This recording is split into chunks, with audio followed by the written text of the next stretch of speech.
Imtiaz Pathan, convener મુસ્લિમ એકતા મંચ ગુજરાત। આજરોજ મહુવા ખાતે તવક્કલ ગ્રુપ દ્વારા એક ખૂબ જ સુંદર ઇજ્તિમાઈ સમૂહ શાદીનું આયોજન કરવામાં આવ્યું હતું। 56 જેટલા દુલ્હા દુલ્હનોએ આજે પોતાનું નવું જીવન શરૂ કર્યું। આ સમૂહ શાદીની ખાસ વાત એ હતી કે આ મુસ્લિમ સમુદાય દ્વારા આયોજિત સમૂહ શાદીની અંદર હિન્દુ ભાઈઓ, હિન્દુ આગેવાનો ઉપસ્થિત હતા। એક તરફ પીરે તરીકતો મૌલાનાઓ હતા અને બીજી તરફ સ્ટેજ ઉપર સંતો, મહંતો અને રાજકીય સામાજિક હિન્દુ ભાઈઓ પણ હતા।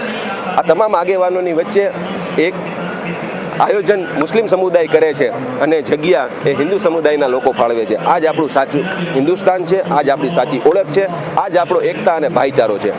સમાજ ખોટા ખર્ચાઓથી દૂર થાય, યુવાનો મુખ્ય પ્રવાહમાં ભળે, વ્યસનથી મુક્ત થાય અને સાથે સાથે જે સમાજ શિક્ષણ તરફ હરણફાળ ભરી રહ્યું છે એને વધુ વેગ મળે, આ હેતુથી આ પ્રકારની સમૂહ શાદીઓનું આયોજન થતું હોય છે।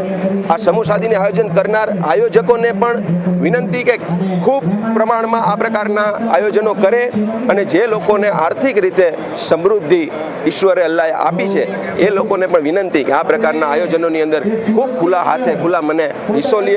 આજે આ તમામ દુલ્હા દુલ્હનો જેમણે પોતાનું નવું જીવન શરૂ કરી રહ્યા છે તમામને અમારા તરફથી ખૂબ ખૂબ શુભેચ્છાઓ, ખૂબ ખૂબ અભિનંદન અને ફરીવાર તવક્કલ ગ્રુપનો પણ ખૂબ આભાર કે આટલું સરસ અને આટલું ખૂબ સારું આયોજન કરવામાં આવ્યું।